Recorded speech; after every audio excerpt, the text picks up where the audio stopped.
After more than 11 years at Penn State, which included a trip to the national semifinal game last year, James Franklin was let go in Happy Valley in October. He said he wanted to coach again.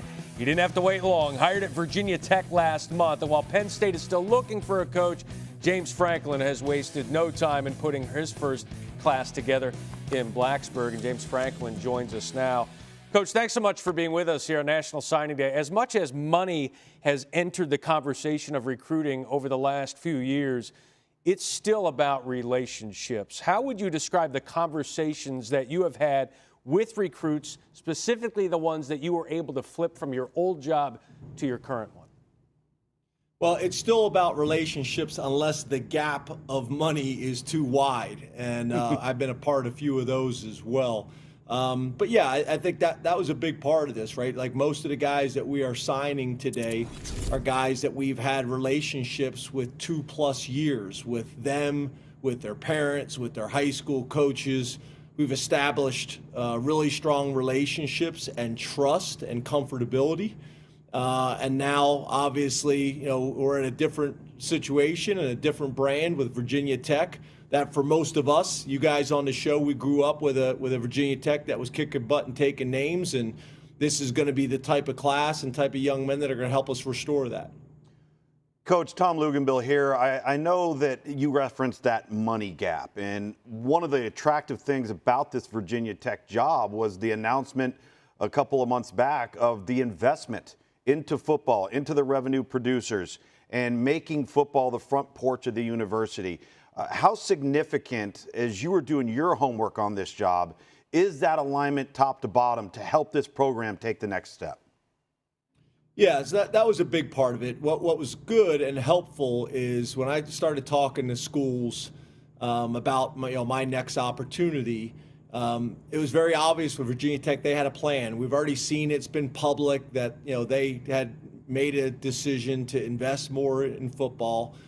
For a number of different reasons, possible conference realignment, the new ACC revenue sharing plan in terms of viewership, a lot of different reasons that you want to stay a part of these types of conversations, and that's going to be critical for Virginia Tech moving forward. So that was helpful.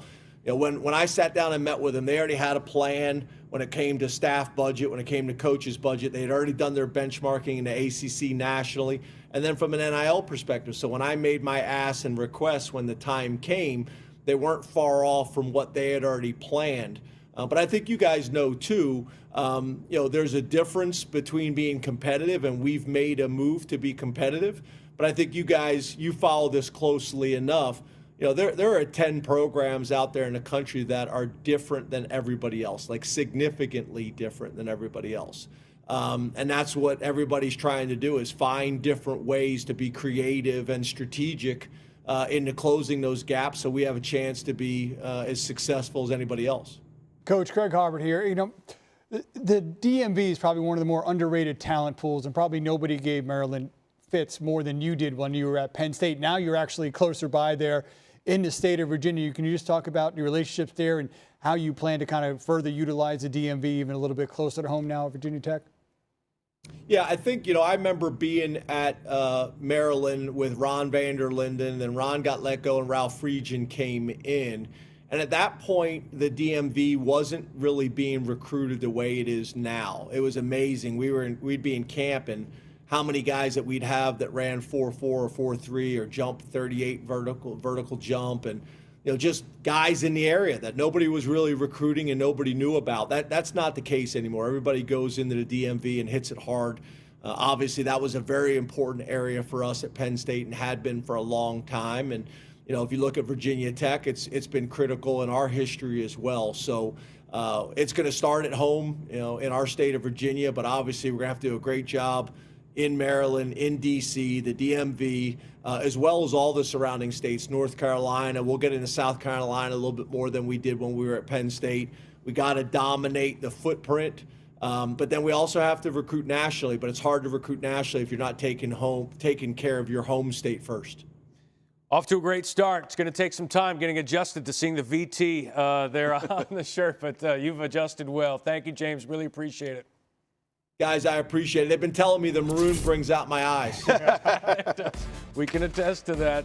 You want this, you got that. No way, watch you walk right